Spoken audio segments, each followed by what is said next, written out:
Hey, what's up YouTube, Sky Badger here, and we're back on day 27 of the 100 player fan game series. Not much has happened really since the last episode, and I feel like I'm starting every episode with that statement.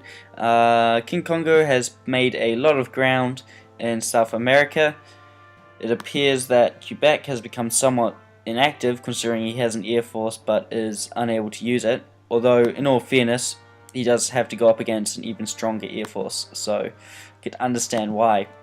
So in terms of what's happening up here at the moment, we can see that King Kongo's tanks are pushing forwards and his aircraft are grounded for the time being. They don't need to be in the air, and I guess he's just waiting to respond and get them moving. Up here at the moment, we're coming in to do some anti-submarine operations and clear the water so we can move further north. As we can see, just from the intel we got on Quebec alone, he has a lot of submarines in the region. So we don't want to run into any of those at all, especially as we're convoying troops. Securing this area here is going to be incredibly vital, as it is the shortest path across, and want to ensure we can get troops across quickly. So that's what I'm doing at the moment. So basically what I'm doing here is, like I said, clearing subs. I've deployed all of my aircraft on scouting missions, as you can see up here, and we know exactly what's in our immediate area now. We have one submarine here, three submarines, and then we have the stack of Caribbean ships. So we're going to ignore the stack of ships for now because we're going to deal with the subs. So for the time being, I'm going to leave that patrolling over those ships there. He knows we're there and he's already acknowledged it,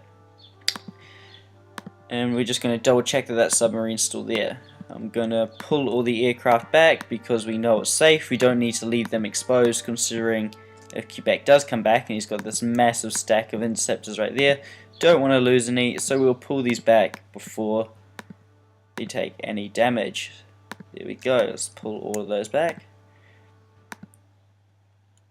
Okay, so if we zoom in here and we have a look at what's happening, we're going in for the same tactic we use on just about every other anti-submarine operation. I should be able to one-shot this, considering I have 8 destroyers, but you never know. So what's happening at the moment is these destroyers here, they're going in for the initial hit. What will happen is they will hit it and hopefully sink it. If it doesn't, these submarines are following up the rear and they will create a shield in front of the destroyers. Submarines are pretty bad at fighting other submarines, so what the shield does is it's not there to stop, harm, kill, it's just there to stall them so make the destroyers can do the work. We used the same tactic against the Italian submarines and we only lost 1 destroyer, but that was due to fuck up at my end. So we're going to do this to all of the submarines in the region and carry on moving forwards. I'm not too worried about the Caribbean ships, because they're just patrolling his islands at the moment and they're not too much of a threat. We can outrange those with ease. It's the submarines I'm worried about because they can be sneaky. Even though I've got naval bombers to hunt them out, they can sometimes still get around you, so gotta be careful of that. Because we got the latest upgrade, we can now have an attack range of 70 kilometers with our battleships, so we can easily outrange his cruisers, which only have 40, so they're not too big of a threat at the moment. We also have this group moving up and behind, and this is just going to reinforce as well. In fact, depending on how things go down here, I might send it further north to target rockets and just start working on the sub wall they have placed all along up here. It's going to be a long operation, won't be easy. So that's what's happening there at the moment. If we have a look up here as well, we can see that there's still a lot more subs. There's even a stack of 5 here, yeah, that Germany is about to run into. I messaged Germany, but I don't think he's got the message yet, considering he's still going, so yes, he's unlucky. At least hope he gets a chance to turn that around in time. So in England at the moment, we can see that we're still fighting against the Finnish, and they are nearly done. They were able to put up a pretty good fight and take a lot of land, but I think at this point it's practically over for them. They don't seem to have very many troops left, and our allies have successfully reinforced it and taken power in the region again. Other than that, once this is done, Finland's gone from the game. In terms of what's happening in Asia at the moment, Pakistan and Lord Kek are gearing up to attack this guy here, and it'll be interesting to see how they go. Considering they both already have troops within his territory, well, Lord Kek does, this could be over pretty quickly. It depends if the Aussies step in or not. Because we don't really know what the Aussies are up to, kind of have to, yeah, it's going to be hard to tell how the Aussies act here.